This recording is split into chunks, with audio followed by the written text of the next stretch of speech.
Salut à tous, j'espère que vous allez très bien et je suis très content de vous retrouver sur la chaîne pour cette vidéo dans laquelle on va débriefer ce match du Real Madrid face à l'Atlético Bilbao. 2-0 pour le Real Madrid, une victoire très importante en Liga.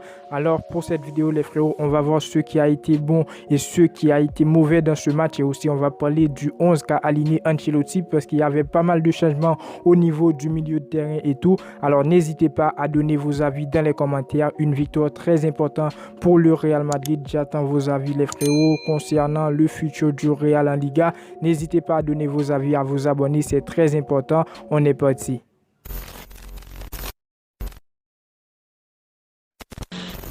Alors pour commencer, pour vous mettre dans le contexte les frérots, c'est la Liga. La victoire était obligatoire pour le Real Madrid. Pourquoi? Parce que le Real Madrid est derrière le Barça avec moins 3 points les frérots. Et aujourd'hui le Barça a gagné de son côté. Le Real Madrid était dans l'obligation de gagner ce match pour pouvoir rester attaché avec moins 3 points derrière le Barça. En espérant que le Barça de son côté un jour va faire une erreur. Et là les frérots, le Real Madrid pourra passer devant le Barça ou encore revenir leader. Est-ce que je suis satisfait du match? Très satisfait parce que je voulais la victoire du Real Madrid. Une victoire face à l'Atlético Bilbao à l'extérieur chez l'équipe les frérots. Je pense les frérots que c'est une très bonne victoire du côté du Real Madrid et on est resté derrière le Barça toujours avec 3 points en espérant parce que très bientôt les frérots, si je ne me trompe pas, il y aura le Classico en Liga et je pense que le Real Madrid a l'avantage sur le Barça, a l'intérêt de gagner ce match. Donc pour le 11,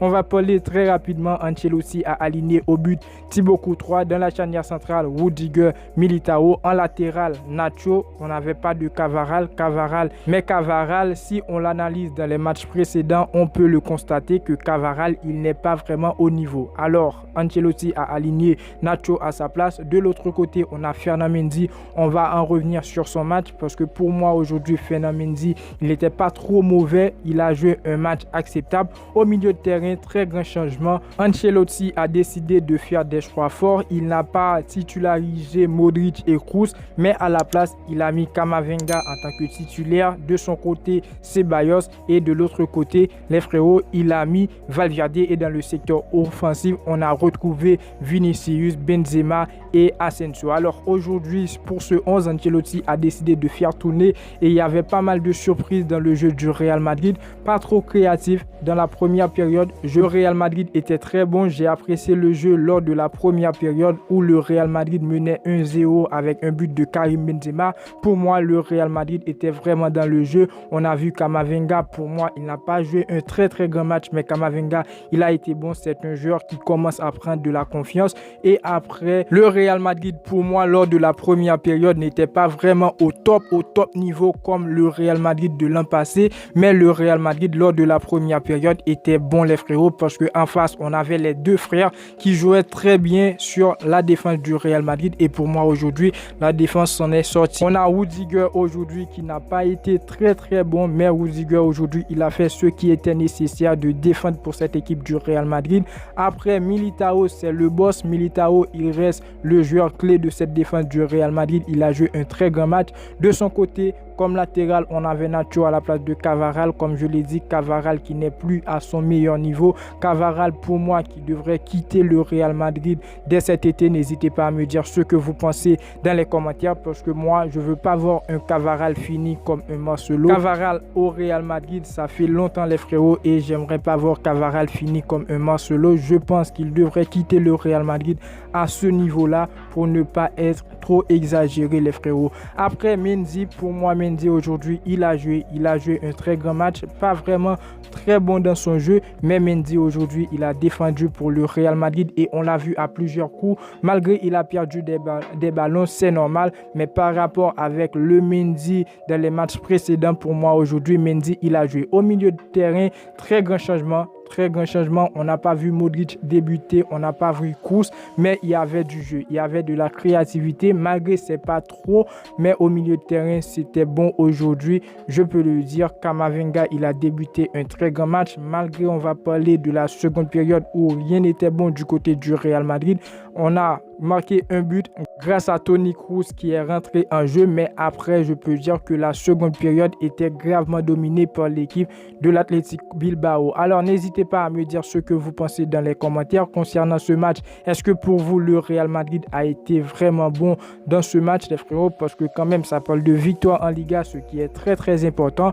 Mais pour moi, les amis, le Real Madrid n'était pas très, très bon, mais la victoire, c'était la plus importante. Et on doit le respecter parce que quand même, les joueurs, ils ont forcé. Parce qu'aujourd'hui, malgré, je souhaite faire une vidéo pour parler de Mercato Real Madrid, mais aujourd'hui, on a un Real Madrid qui n'a pas de concurrence. On l'a vu aujourd'hui, Vinicius, il ne pouvait pas jouer à un certain moment. Qui pour le remplacer? C'est juste après qu'Ancelotti a fait rentrer Rodrigo qui a fait une très bonne entrée, parce que tout de suite après Rodrigo, il va faire une passe décisive, si je ne me trompe pas, avec Toni Kroos qui va marquer. Donc aujourd'hui, on a Vinicius. Si Vinicius, il n'est pas bon, on a seulement Rodrigo pour le remplacer après le banc du Real Madrid. Et on l'a vu lors de la deuxième période, il fallait que Ancelotti fait des changements, mais qui pour remplacer les joueurs qui étaient sur le terrain, il n'y avait pas beaucoup. Ancelotti a fait entrer Modric pour moi qui a joué un match acceptable, malgré il n'a pas débuté. Après, Toni Kroos qui a marqué, qui a fait une très bonne entrée, parce que c'est Toni Kroos qui nous a retiré dans le doute. Alors pour moi, Toni Kroos aujourd'hui, les frérots, il n'était pas titulaire, oui, mais Toni Kroos, il a fait une très bonne entrée. Donc, si j'allais donner des notes, pour moi, parmi les joueurs qui ont joué un très grand match, c'est Thibaut Courtois. Thibaut Courtois qui a joué un très grand match, il a été très bon, les frérots, dans le but. Après, dans le secteur offensif, j'allais choisir Mendy, parce que Mendy, c'est pas une habitude. Mendy, il s'est débrouillé aujourd'hui, il était très décisif à un certain moment lors de la deuxième période. Et ensuite, au milieu de terrain, Camavinga et Valverde. Bon, Valverde, je voulais pas en parler, mais on doit parler quand même, les frérots. Valverde avant la Coupe du Monde, c'est pas le Valverde après la Coupe du Monde. Et on connaît bien les raisons. Selon les informations, les frérots, Valverde n'est pas très bon mentalement, parce que au niveau de sa famille, il y a des problèmes. On pourrait en revenir dans une autre vidéo, mais pour débriefer ce match, je pense qu'aujourd'hui, Valverde, il a fait ce qu'il fallait. Je pense qu'aujourd'hui, Valverde, il a été bon sur quelques coups, et j'espère qu'il va retrouver son meilleur niveau. Et après, dans le secteur offensif, on n'a pas trop vu Karim Benzema, il a marqué. On n'a pas trop vu le bon Benzema aujourd'hui, les frérots, et je pense que petit peu, Karim Benzema, il va retrouver son meilleur niveau pour marquer des buts, pour nous faire vibrer, nous les Madrilènes. Alors n'hésitez pas à me dire ce que vous pensez dans les commentaires. Plus 3 points, on est derrière le Barça avec moins 3 points d'écart. J'espère que le Real Madrid très bientôt va gagner contre le Barça lors du Classico. On va parler tout cela sur la chaîne, les frérots. N'hésitez pas à vous abonner, à activer la cloche, c'est très important. N'oubliez pas le pouce bleu pour me dire que vous appréciez le travail. C'est très important de commenter. J'attends vos commentaires, les frérots. Je vais réagir à tous les commentaires. Et moi, je vous dis à très bientôt pour une toute nouvelle vidéo. Ciao, ciao.